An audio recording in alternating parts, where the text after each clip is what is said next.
नक्तारं शक्तै पौत्रमकल्मषम् पराशरात्मजं वन्दे सुखदातं तपोनिधिम् व्यासाय विष्णुरूपाय व्यासरूपाय विष्णवे नमो वै ब्रह्मनिधये वासिष्ठाय नमो नमः अविकाराय शुद्धाय नित्याय परमात्मने सदैकरूपरूपाय विष्णवे सर्वजिष्णवे यस्य स्मरणमात्रेण जन्म संसारबन्धनात् विमुच्यते नमस्तस्मै विष्णवे प्रभविष्णवे ॐ नमो विष्णवे प्रभविष्णवे श्रीवैशम्पायन उवाच श्रुत्वा धर्मानशेषेण पावनानि च सर्वशः युधिष्ठिरः शान्तनवं पुनरेवाभ्यभाषत युधिष्ठिर उवाच किमेकं दैवतं लोके किं वाप्येकं परायणं स्तुवन्तः कं कमर्चन्तः प्राप्नुयुर्मानवा शुभम् को धर्मः सर्वधर्माणां भवतः परमो मतः किं च बन्धुच्यते जन्तुर्जन्म संसारबन्धनात् श्रीभीष्म उवाच जगत्प्रभुं देवदेवम् अनन्तं पुरुषोत्तमं स्तुवन्नाम सहस्रेण पुरुषस्तततोत्थितः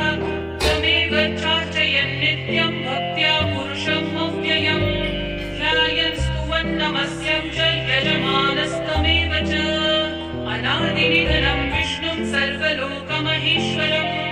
लोकाध्यक्षं स्तुवन् नित्यं सर्वदुःखातिको भवेत्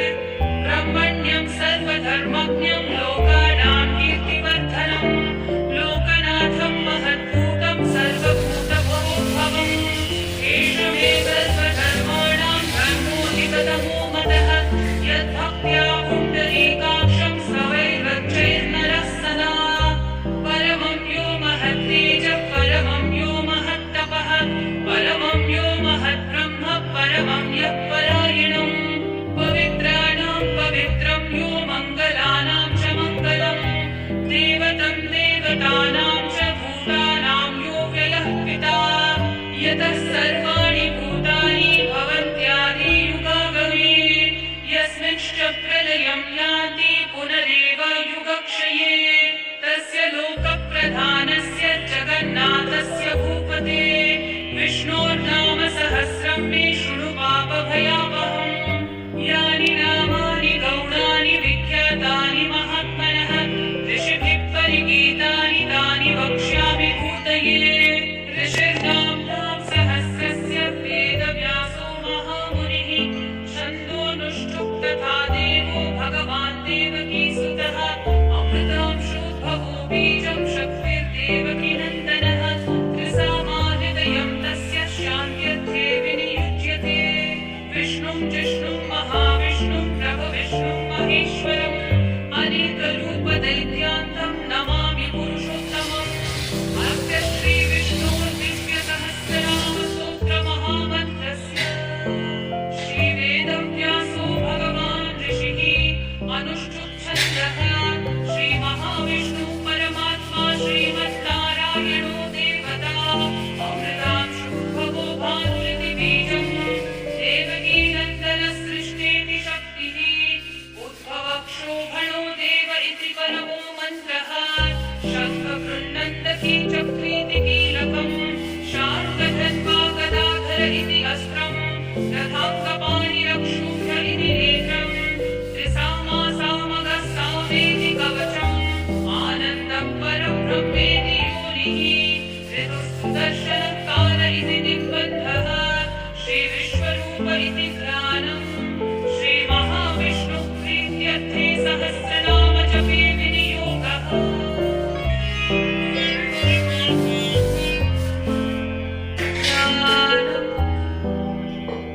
क्षीरोधन्वत्प्रदेशे शुचिमणिविलसत्सैकदेवोऽम्बिकानां मालाभुक्तसनस्तस्फटिकमणिनिभैर्मौक्तिकैर्मण्डिताङ्गः शुभ्रैरभ्रैरतभ्रैरुपरि विरचितैर्मुक्तपीयूषवर्षैः आनन्देन पुनीयादरिणरिनगदा शङ्खपाणिर्मुकुन्दः पुष्पादौ यस्य नाभिर्वियदसुरनिलश्चन्द्रसूर्यौ च नेत्रे कर्णावाशशिरौ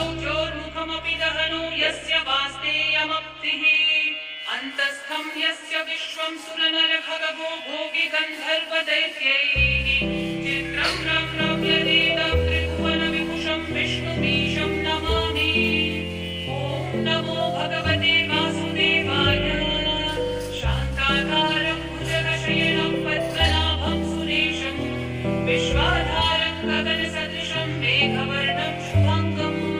लक्ष्मीकान्तं कमलनयनं योगिहृद्ध्यानगम्यं वन्दे विष्णुं भवभयहरं सर्वलोकैकनाथम्। श्रीपश्यामं श्रीतकौशेयवासं श्रीवत्साङ्गं कौस्तुभोद्भासिताङ्गं पुण्यो वेदं पुण्डरीकायदाक्षं विष्णुं वन्दे सर्वलोकैकनाथम्। नमः समस्तभूतानामादिभूताय भूभृते अनेकरूपरूपाय विष्णवे प्रभविष्णवे। सशङ्खचक्रं सकिरीटकुण्डलं सपीतवस्त्रं सरसीरुहेक्षणं सहारवक्षस्थलशोभिकौस्तुभं नमामि विष्णुं शिरसा चतुर्भुजम्। छायायां पारिजातस्य हेमसिंहासनोपरि आसीनमम्बुदश्याममायताक्षम् अलङ्कृतम्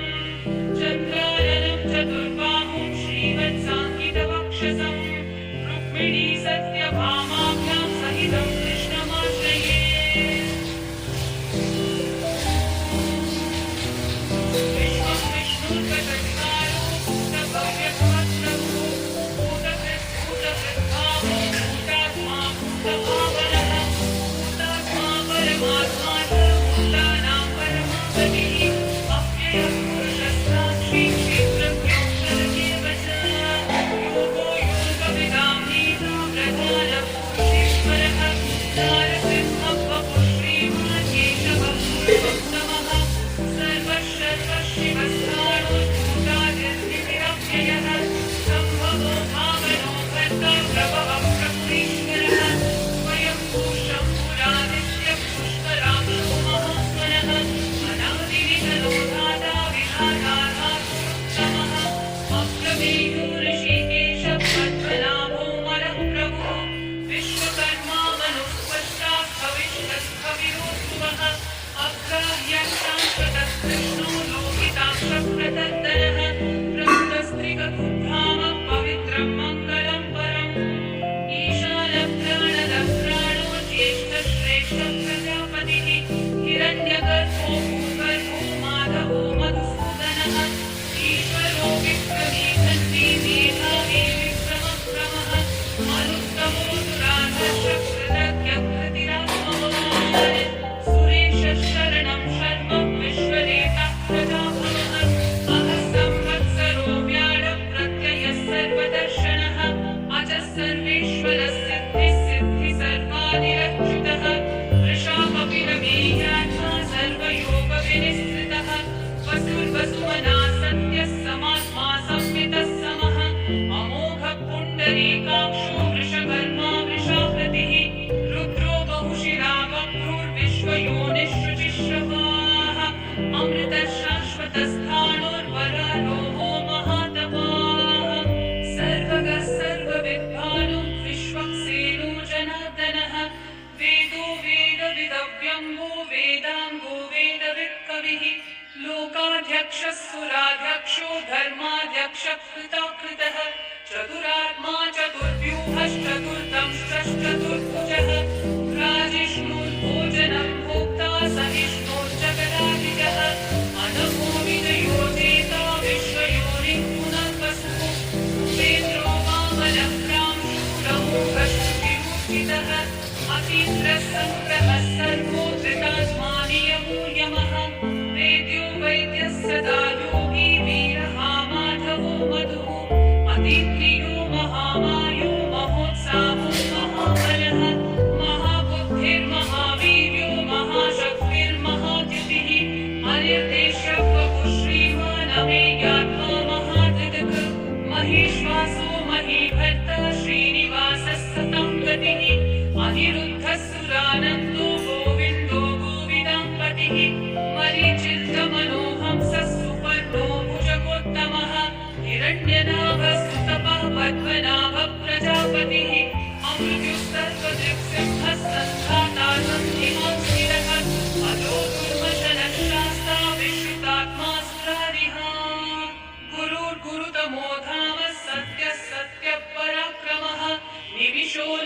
सहस्रग्विवाचस्पतिरुदारधीः अग्रणी ब्राह्मणी श्रीमान् न्यायो नेता समीरणः सहस्रमूर्धा विश्वात्मा सहस्राक्षः सहस्रपात् आवर्तनो निवृत्तात्मा संवृतः सम्प्रमर्दनः अहः सम्पत्तको वह्निरनिरोधरणीधरः सुप्रसादः प्रसन्नात्मा विश्वकृत् विश्वभुक् विभुः सत्कर्ता सत्कृतः साधुर्जन्मोर्नारायणो नरः असङ्ख्येयो प्रमेयात्मा विशिष्टः शिष्टकृच्छुचिः सिद्धार्थः सिद्धसङ्कल्पः सिद्धिदः सिद्धिसाधनः वृषाही वृषभो विष्णुर्वृषभर्वा वृषोदरः वर्धनो वर्धमानश्च विविक्तः श्रुतिसागरः सुभुजो दुर्धरो वाग्मी महेन्द्रो वसुः वसुः नैकरूपो बृहद्रूपः शिबिविष्टप्रकाशनः ओजस्तेजोद्युतिधरः प्रकाशात्मा प्रतापनः ऋद्धस्पष्टाक्षरो मध्यश्चन्द्रांशूर्भास्करद्युतिः अमृतांशूद्भवो भानुः औषधं जगतस्येतु सत्यधर्मपराक्रमः भूतभव्यभवन्नाथः पवनः पावनो नरः कामः कामकृत्कान्तः कामः कामप्रदः प्रभुः युगादिकृद्युगावर्तो नैकमायो महाशनः अदृश्यो व्यक्तरूपश्च सहस्रजिदनन्तजित् इष्टो विशिष्टशिष्टेष्ट शिखण्डी नहुषो वृषः क्रोधः क्रोधकृत्कर्ता विश्वबाहुर्महीधरः अच्युतप्रतिगप्राणः प्राणदो वासवानुजः अपान्निधिरधिष्ठानम् अप्रमत्तः प्रतिष्ठितः स्कन्दस्कन्दद्धरो धुर्यो वरदो वायुवाहनः वासुदेवो बृहद्भानुरादिदेवः पुरन्दरः अशोकस्थारणस्थारः शूरः शौरीजनेश्वरः अनुकूलः शतावर्तः पद्मी पद्मनिभीक्षणः पद्मनाभोरविन्दाक्षः पद्मगर्भः शरीरभृत् महर्तिरिक्तो वृद्धात्मा महाक्षो गरुडध्वजः अतुलः शरभो भीमः समयज्ञो हविर्हरिः सर्वलक्षणलक्षण्यो लक्ष्मीवान् समितिञ्जयः विक्षरो रोहितो मार्गो हेतुर्दामोदरः सहः महीधरो महाभागो वेगवानमिताशनः उद्भवक्षोभणो देवः श्रीगर्भः परमेश्वरः करणं कारणं कर्ता विकर्ता गहनो गुहः व्यवसायो व्यवस्थानः संस्थानस्थानदो ध्रुवः परर्थी परमस्पष्टः तुष्टः पुष्टः शुभीक्षणः रामो विरामो विरतो मार्गो नेयो नयोनयः वीरशक्तिमतां श्रेष्ठा धर्मो धर्मविदुत्तमः वैकुण्ठः पुरुषः प्राणः प्राणदः प्रणवपृथुः हिरण्यगर्भः शत्रुघ्नो व्याप्तो वायुरथोक्षजः ऋतुः सुदर्शनकालः परमेशी परिग्रहः उग्रः संवत्सरो दक्षो विश्रामो विश्वदक्षिणः विस्तारस्थावरस्थाणुः प्रमाणं बीजमव्ययम् अर्थोऽनर्थो महाकोशो महाभोगो महाधनः अनिर्विण्णस्थविष्ठो भूर्धर्मयूपो महामखः नक्षत्रनेमिर्नक्षत्री क्षामः समीहनः यज्ञयुज्यो महेयश्च क्रतुः सत्रं सतां गतिः सर्वदर्शी विमुक्तात्मा सर्वज्ञो ज्ञानमुत्तमम् सुहृदः सुमुखः सूक्ष्मः सुघोषः सुखदः सुहृत् मनोहरो जितक्रोधो वीरबाहुर्विदारणः स्वापनः स्ववशो व्यापी नैकात्मा नैककर्मकृत् वत्सलो वत्सलो वत्सी रत्नगर्भो धनीश्वरः धर्मकृद्धर्मी सदसक्षरमक्षरम् अविज्ञाता सहस्रांशो विधाता कृतलक्षणः गभस्तिनेमि सत्त्वस्थः सिंहो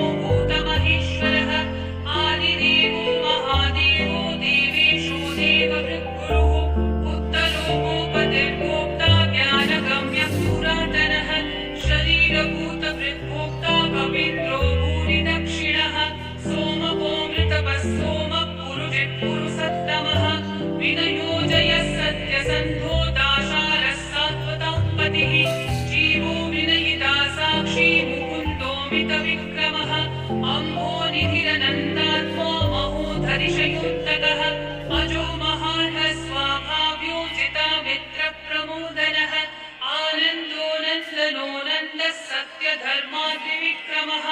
महर्षि कपिलाचार्य कृतज्ञो मेदिनीपतिः त्रिपदस्त्रिदशाध्यक्षो महाशृङ्गकृतान्तकृत् महावराहो गोविन्दः सुषेणः कनकाङ्गदी गुह्यो गभीरो गहनो गुप्तश्चक्रगदाधरः वेधास्वापूजितः कृष्णो दृढसङ्कर्षणोच्युतः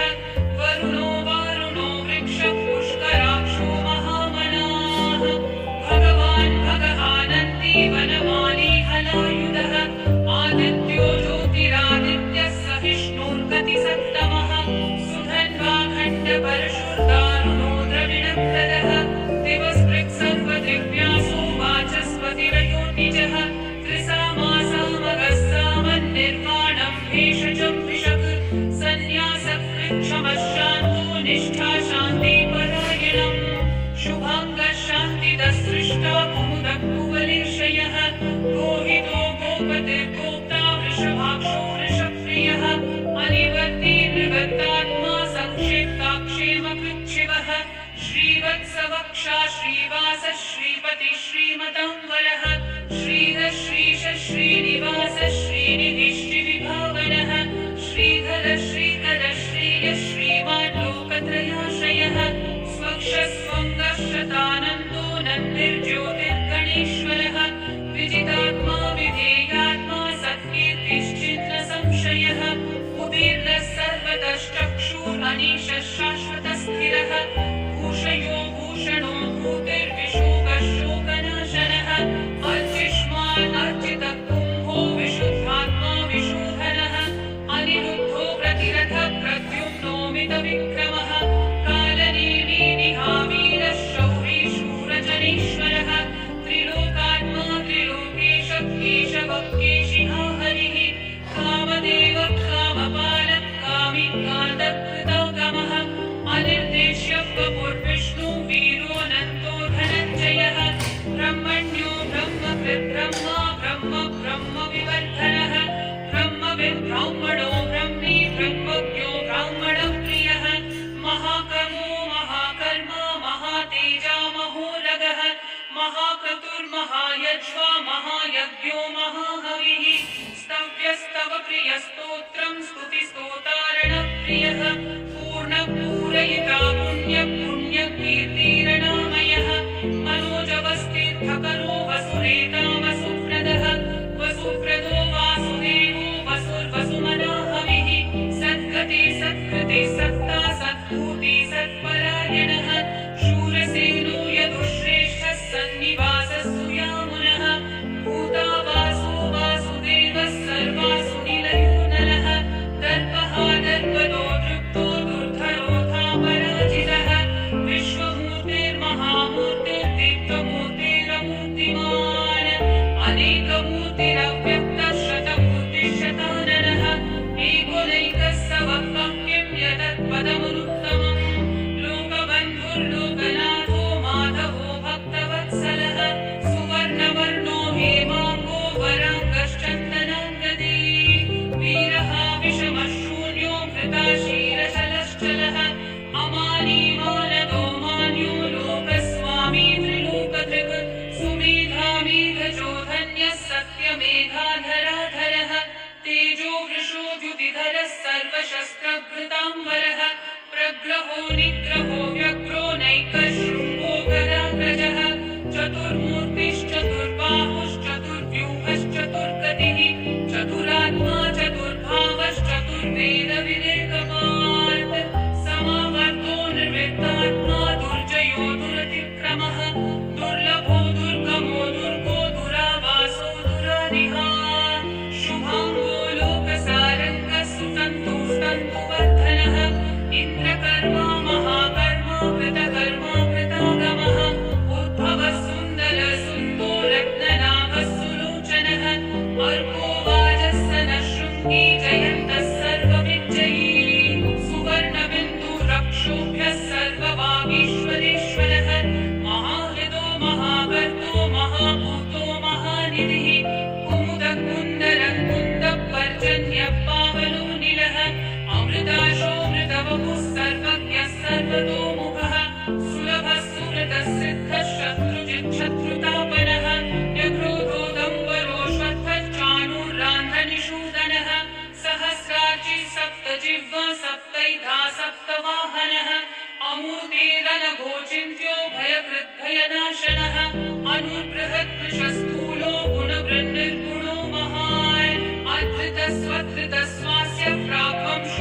हर्षवर्धनः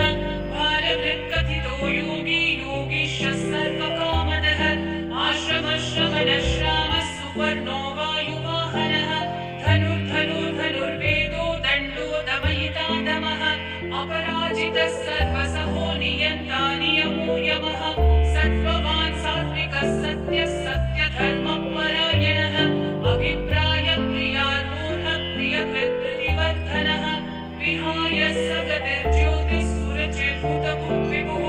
रविर्विरोचनः सूर्यः सविता रविलोचनः अनन्तो हुतभुग्भोक्ता सुखदो नैकजोग्रजः अनिर्विण्णः सदा महर्षि लोकाधिष्ठानमद्भुतः सनातनतमः कपिलः कपिलव्ययः स्वस्तिदः स्वस्तिकृत् स्वस्ति स्वस्तिभुक् स्वस्ति दक्षिणः अरौद्रः कुण्डली चक्री विक्रम योजितशासनः शब्दादिकः शब्दसः शिशिरः शर्वरीकरः अक्रूरः पेशलो दक्षो दक्षिणः क्षमिणाम्बरः विद्वत्तमो वीतभयः पुण्यश्रवणकीर्तनः उद्धारणो दुष्कृतिः पुण्यो दुःस्वप्ननाशनः वीरः रक्षणः सन्तो जीवनं पर्यवस्थितः अनन्तरूपोऽनन्तः श्रीर्जितमन्योर्भयावहः चतुर्दशो गभीरात्मा विदिशो व्यादिशो दिशः अनादिर्भूर्भुवो लक्ष्मी सुविरो रुचिराङ्गदः जननो जनजन्मादि भीमो भीमपराक्रमः आधारनिलयो धाता पुष्पहासः प्रजाकरः ऊर्ध्वगः सत्पथाचारः प्राणदः प्रणवपणः प्रमाणं प्राणनिलयं प्राणभृत्प्राणजीवनः तत्त्वं तत्त्वविदेकात्मा जन्म मृत्युजरातिगः भूर्भुवः स्वस्तरुस्तारः सविता प्रपितामहः यज्ञो यज्ञपतिर्यज्वा यज्ञागो यज्ञवाहनः यज्ञकृत्यज्ञकृत्यज्ञी यज्ञकृत्यज्ञसाधनः यज्ञातकृत्यज्ञगुह्यामन्नमन्नादयेव च आत्मयोनिः स्वयं जातो वैखानः सामगायनः देवकीनन्दनः सृष्टाशितीशः पापनाशनः शङ्खवृन्नन्दकी चक्री शार्ङ्गधन्वा गदाधरः रथाङ्गपाणिरक्षुभ्यः सर्वप्रहरणायुधः सर्वप्रहरणायुध ॐ नम इति वरमाली गदी शार्ङ्गी शङ्खी चक्री च नन्दकी श्रीमान्नारायणो विष्णुर्वासुदेवो विरक्षतु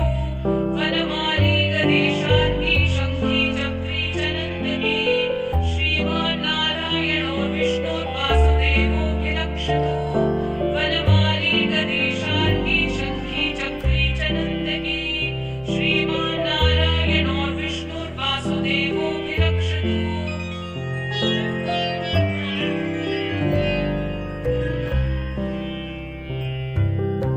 इतीदं कीर्तनीयस्य केशवस्य महात्मनः नाम्नां सहस्रं दिव्यानामशेषेण प्रकीर्तितं य इदं शृणुयान्नित्यं यश्चापि परिकीर्तयेत् नाशुभं प्राप्नुयात् किञ्चित् सोमुत्रेह च मानवः वेदान्तको ब्राह्मणः स्यात् क्षत्रियो विजयी भवेत् वैश्योधनसमृद्धः स्यात् शूद्रः सुखमवाप्नुयात् धर्मार्थी प्राप्नुयात् धर्मम् अर्थार्थी चार्थमाप्नुयात् कामानवाप्नुयात् कामी प्रजार्थी चाप्नुयात् प्रजाम् भक्तिमान्यः सदोत्थाय शुचिस्तद्गतमानसः सहस्रं वासुदेवस्य नाम्नामेतत् प्रकीर्तयेत् यशः प्राप्नोति विपुलं याति प्राधान्यमेव च अचलां श्रियमाप्नोति श्रेयप्राप्नोत्यनुत्तमम् न भयं क्वचिदाप्नोति वीर्यं तेजश्च विन्दति भवत्यलोको द्युतिमान् बलरूपगुणान्वितः रोगात् मुच्यते रोगात् बद्धो मुच्येत बन्धनात् भयान् मुच्येत भीतस्थो मुच्येतापन्नः आपदः दुर्गान्यतितरत्याशु पुरुषः पुरुषोत्तमम् स्तुवन्नाम सहस्रेण नित्यं भक्तिसमन्वितः वासुदेव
निवासोऽसि वासुदेव नमोऽस्तुते